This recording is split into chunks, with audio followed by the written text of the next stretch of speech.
Discharge तो हुआ है, इसका पैसा बाकी हॉस्पिटल में, तो इसलिए मुझे बाहर नहीं जाने देता है। बच्चा भी तो नहीं, मेरे बच्चों के नहीं जाने देता है बाहर। इस बच्चा को खाना आन देता है, इसका खिला देता है, हम लोग को भूखा भी सुत रहता है। होटल वाली कहता है पैसा दो तभी खाना देगा, नहीं तो नहीं देगा। प्रतिनिधिका हिसाबले उहाँहरूले आएर हामीसँग हिसाब पनि बुझ्नुभयो र केही रकम डिस्काउन्टको अपेक्षा पनि गर्नुभयो। हामीसँग उहाँहरू कुरो मिलियोरी टुङ्गियोरी यहाँबाट जानुभएको थियो। तत्पश्चात चाहिँ उहाँहरूको कुनै पनि व्यक्तिहरू चाहिँ यहाँ अस्पतालमा आउने, बच्चाको विषयमा बुझ्ने, खर्चका विषयमा बुझ्ने आजसम्म हामीलाई गर्नु भएन। गरीब लोग का पैसा यहाँ कहाँ से लाएंगे? ट्रैक्टर वाला तो पैसा नहीं देता है। हम कहते हैं वार्ड अध्यक्ष हिमालय पार्टी में जीता हुआ है, केकरो भी आनेगा तो हम पैसा नहीं देंगे। 1 लाख रुपया ला लो और चली आना। पैसा तिर्ने मान्छे आएको छैन, बिचरालाई खान पनि धाउन गइरहेछ। कोई तो भेंटो करने नहीं आता है, मेरे दर्द याद के कोई नहीं भेंट करने मिलने आता है। 3 दिन से भूखले हैं यहाँ पर, बच्चा को खिलाता है, हम भूखले रह जाता है। सवारी दुर्घटनामा परि घाइते भएका एक बिरामीको अस्पतालमा लागेको उपचार खर्च सम्बन्धित पक्षले नबेहोर्दा डिस्चार्ज भएको 1 महिना बितिसक्दा पनि अस्पतालमै बस्न बाध्य भएका छन्। सिराहा जिल्लाको खिरौना 14 बस्ने 3 वर्षीय बालक कार्तिक सदालाई गत मङ्सिर 20 गते सिराहा नगरपालिका 13 का वाडा अध्यक्षको ट्र्याक्टरले ठक्कर दिएको थियो। ट्र्याक्टरको ठक्करबाट गम्भीर घाइते भएका बालकलाई उपचारार्थ विराटनगर ल्याइयो। गम्भीर घाइते भएका बालकको अवस्था अत्यन्तै नाजुक अवस्था भएका कारण विराटनगरका अधिकांश ठुला अस्पताल पुर्याइयो, तर पनि कुनै अस्पतालले उपचार गर्न नसक्ने भनेपछि अन्ततः विराटनगर 2 मा रहेको विराटनगर अस्पतालमा लगियो। विराटनगर अस्पतालका चिकित्सकको टोलीले बालकको शल्यक्रिया गरी उपचार गर्न सफल पनि भए। अस्पतालले कार्तिक सदालाई 12 दिन आइसियु, 10 दिन भेन्टिलेटर र अन्य 2 महिना जति सामान्य बेडमा राखेर उपचार गरियो।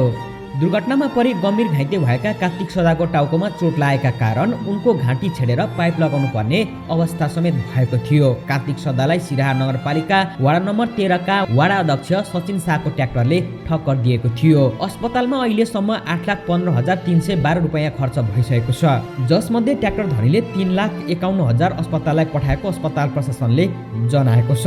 अस्पतालको रकमसँगै अरू औषधि खर्च र होटलमा खाना खाएको करिब 1.5 लाख रुपैयाँ बाँकी रहेको कार्तिक सदाकी आमाले बताइन्। पारिवारिक अवस्था पनि नाजुक रहेका कारण आफूले पैसा तिर्न नसक्ने कार्तिक सदाकी आमा गेना देवी सदाले हावर विराटनगरलाई बताइन्। होटलले पनि खाना दिन छाडेपछि केही दिन यता भोकै बस्नु परेको उनले सुनाइन्। विराटनगर अस्पतालको बच्चाको जनरल वार्डको बेड नम्बर 8 मा गेना देवी सदा छोराको रेखदेख गर्दै आएकी छन्। अस्पतालबाट आफन्तलाई फोन गरे पनि कसैले वास्ता नगरेको उनको दुखेसो छ।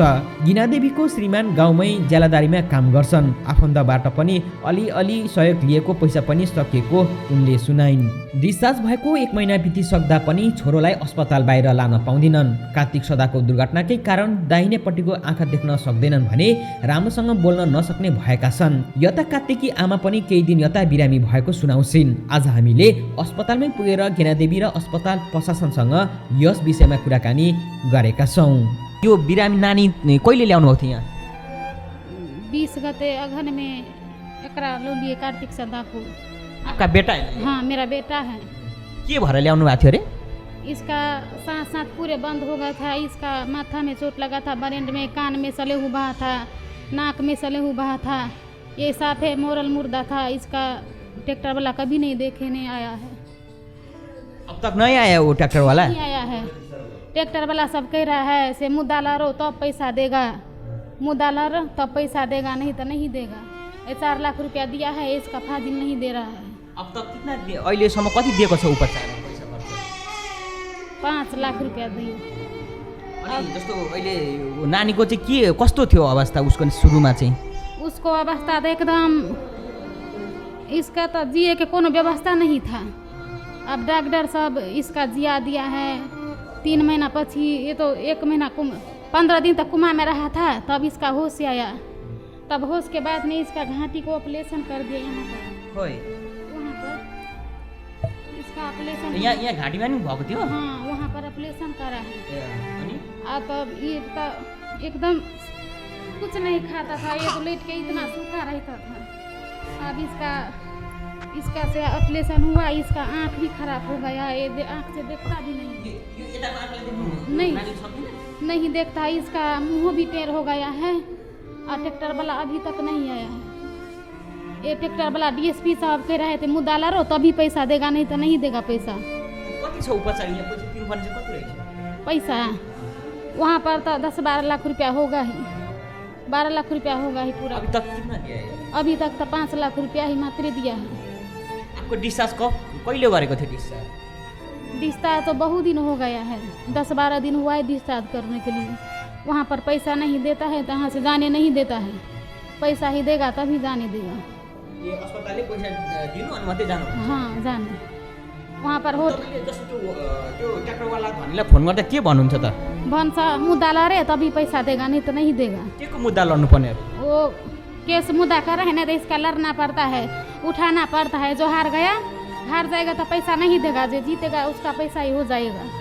ये ट्रैक्टर वाला वही बोला है। अनि अहिले चाहिँ अब तपाईँको अरू परिवारहरू आउनु भएको छैन अहिले? परिवार छ, मेरो गाउँको परिवार दारू के भूकल छ, दारू मांग छ, रक्सी मांग छ। यो गाँव सब कोई नहीं साथ दे रहा है। नेता छ, नेता कह रहा है अब हम कथी करिए, घटना हुआ था अब हम क्या करेंगे, अब जितना पैसा देंगे 1 लाख रुपया देंगे लेके वहाँ पर दे देना, चली आना।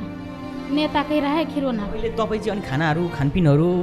खानपिनहरू परम दाई को होटल में खा रहा है 3 महीना से, इसका भी पैसा बाकी है। दवाई वाला को पैसा बाकी है, नीचा फार्मेसी में पैसा बाकी है, दवाई वाला को नहीं दिया है। 90,000 मात्र दवाई वाला को दिया है। अब दवाई को तो 75,000 रुपया छ। खाना उता होटलमा? होटल में तो 55,000 रुपया छ होटल में। अहिले तपाईँहरू चाहिँ कहाँ अहिले चाहिँ राति चाहिँ कहाँ बस्नुहुन्छ त नि अहिले चाहिँ? राति बेड पर सुत्ती। यी हस्पिटलकै बेडमा? हाँ हॉस्पिटल के बेड में सुत्ती।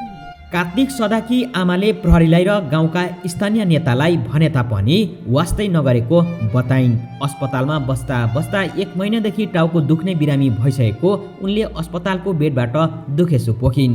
पुलिस डीएसपी ले भने को मुद्दा ला तब पैसा देगा, नहीं तो नहीं देगा से बोलता है। पुलिस भी कुछ नहीं करता है, पूरे गोरा यही पाठ पड़ता है, मुद्दा ला रो तब पैसा लेके जाओ। अब हम लोग गरीब लोग कहाँ से मुद्दा लड़ेंगे?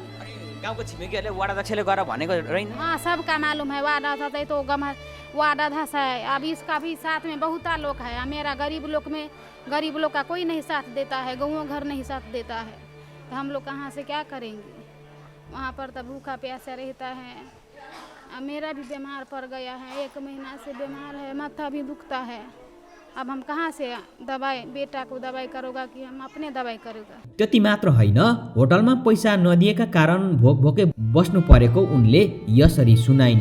यो पनि हेर्नुहोस्। इस बच्चा को खाना आन देता है, इसका खिला देता है, हम लोग भूखा भी सुत रहता है।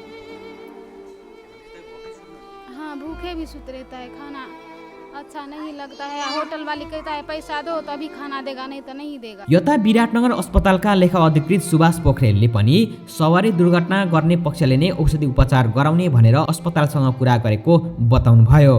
त्यही अनुरूप आफूहरूले पनि उपचार गरेको बताउनु भयो। एक्सिडेन्ट केस, दुर्घटनाको केस भन्ने हामीले बुझेका थियौँ र घाइतेको सम्पूर्ण उपचार चाहिँ जसले यो दुर्घटना गराएको हो, जुन सङ्घ हो, व्यक्तिको गाडी हो, थाहा चाहिँ हामीलाई पनि छैन राम्रोसँग स्पष्टसँग, उसले तिर्दिने भन्ने सहमतिमा यो भएको रहेछ।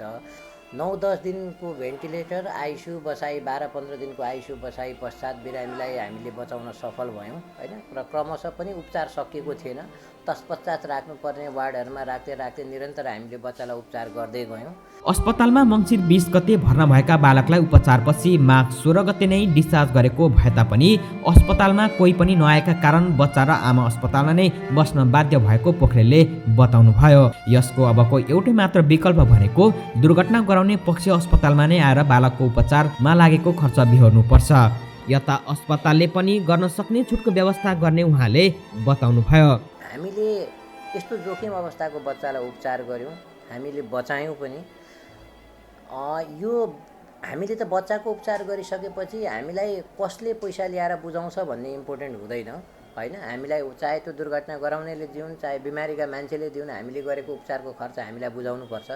यति भन्दै पनि एउटा बिचको ठाउँबाट राखेर मैले हजुरसँग जानकारी गराउनु पर्दाखेरि चाहिँ म के भन्छु भने, बच्चाको अवस्था यदि आर्थिक अवस्था दयनीय हो भने अस्पतालले पनि त्यो भएको रकममा अब तिर्नुपर्ने रकममा केही रकम छुट गरिदिन अस्पताल पनि तयार छ। यद्यपि त्यो हामीले मानवीय हिसाब किताबले सहयोग गर्न खोजेको मात्रै हो। उता हामीले पनि सिराहा नगरपालिका वडा नम्बर 13 का वडा अध्यक्ष सचिन शाहलाई यो विषयमा बुझ्न खोज्दा अस्पताललाई आफूले तिर्नुपर्ने रकम तिरिसकेको जवाफ दिए। हामीले फोनमा सम्पर्क गरी उक्त कुरा बुझ्न खोज्दा शाह उपचार खर्च तिर्नुपर्ने कुरादेखि यसरी टाढिए। यो पनि सुन्नुहोस्। कार्तिक सौदालाई ठक्कर दिएको रहेछ हजुरको ट्र्याक्टरले, अनि उपचार गरेको खर्च तिर्नु पर्दैन सर? अहिले पनि अस्पतालमा अहिले लगभग 3 महिना भयो, डिस्चार्ज भएको 1 महिना भएछ, अनि त्यसको उपचार खर्च हजुरले नतिरेको कारण चाहिँ ऊ चाहिँ बिरामी चाहिँ अस्पतालमा बन्धक झैँ बस्नु भएको छ, बालक र ती उहाँको आमा, अनि यसको उपचार खर्च तिर्नु पर्दैन सर? अनि अस्पतालको जम्मा अझै 8 लाख छ, 8 लाख पैसा नतिरिकन कसरी निस्किन सक्छ सर? अनि मैले पैसा म तिरिसकेँ, मलाई जति भयो म तिरिसकेँ क्या, अब मलाई त्यो बारेमा थाहा छैन। अब कति तिर्नु भयो हजुरले? अब थानामा तिर्नु भयो कि अब कति तिर्नु भएको दाइले थाहा, मलाई थाहा छ। म त त्यो बाहिर त्यो अब कति तिरेको सबै पैसा तिरिसकेँ। अनि तपाईँले त थाहा हुन्छ नि जस्तो कति तिर्यो भने त थाहा हुन्छ नि सर? अब हामीलाई थाहा छैन उता कति तिरेको, म त बाहिर थियो त्योबाट तिरेको। अनि ट्र्याक्टर त तपाईँको हो नि त होइन? अनि ट्र्याक्टरमा तिरेपछि अनि अहिले अझै पनि उपचार खर्च तपाईँको 8 लाख रुपियाँ कति छ, अस्पताललाई तिर्नुपर्ने त्यो पुगेको छैन, नपुगेन त्यो अस्पतालमा बिरामी त भनेपछि अब तपाईँले तिर्नुपर्ने छैन सर त्यसमा? तपाईँले कति तिर्नु भयो त नि त्यही पनि अनि भन्नुहोस् त? सुन्नु न, उहाँको उपचार गरेको 1 महिना के अरे डिस्चार्ज भएको तपाईँको 1 महिना जस्तो भइसक्यो, अनि अहिले पनि उपचार अब जसको ट्र्याक्टर छ उसले नतिरिकन यो निस्किन पाउँदैन अस्पतालले भनिरहेको छ, नि तपाईँले चाहिँ उपचारको खर्च तिर्न आउनु भएको छैन, त्यही भएर चाहिँ ए हजुरलाई थाहा छैन? घटना भएको आज 4 महिना बितिसक्न लाग्यो, अनि अस्पतालले डिस्चार्ज गरेको पनि 1 महिना बितिसक्दा पनि अस्पतालमा नै बस्नुपर्ने गेनादेवी सदाको बाध्यता छ।